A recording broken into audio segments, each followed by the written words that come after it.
Bonjour, le numéro 152 de Naturellement vient de paraître et dans ce numéro, nous voyageons en France, pas autour du monde, nous restons en France.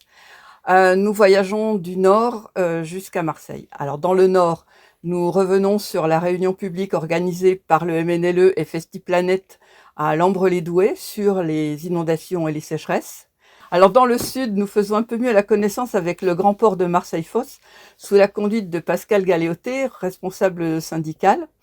Vous connaissez peut-être le port de Marseille si vous avez fait partie des 3 900 000 voyageurs qui sont passés par là en 2024. Mais même si vous êtes passé par le port de Marseille, vous n'en connaissez peut-être pas le fonctionnement et les enjeux entre sauvegarde des emplois, décarbonation et concurrence des autres ports. Et puis entre le nord et le sud, nous avons fait une halte en Seine-et-Marne. La Seine-et-Marne est le plus grand département d'Île-de-France, mais c'est aussi peut-être le plus méconnu. Nous avons eu un guide exceptionnel en la personne de Marianne Margaté, sénatrice, qui nous a fait découvrir les atouts et les difficultés de ces territoires.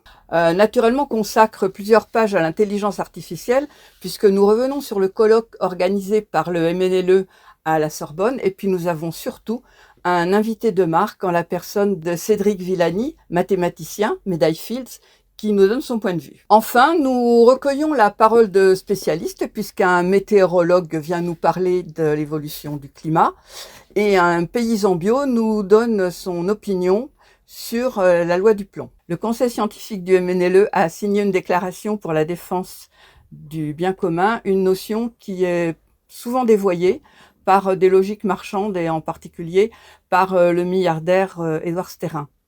Donc vous en saurez un peu plus en lisant la déclaration du conseil scientifique. Vous retrouverez également vos rubriques habituelles, l'eau, avec la défense des océans, les pages culture de paix, où nous revenons sur un colloque à la Sorbonne que nous avions organisé sur les conséquences environnementales des guerres.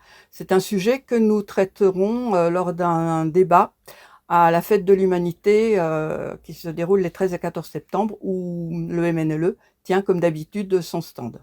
Et puis parmi les rubriques que vous connaissez bien, prenez connaissance des nouvelles des comités, et puis de la vie du MNLE, et vous découvrirez une offre exceptionnelle d'adhésion que nous faisons pour les moins de 25 ans. Et puis bien sûr, nous reparlons de l'université d'été puisqu'elle se déroule fin août en Haute-Savoie. Enfin, je ne voudrais pas terminer sans remercier les collaboratrices et collaborateurs bénévoles qui nous ont aidés à mener ce numéro à bien.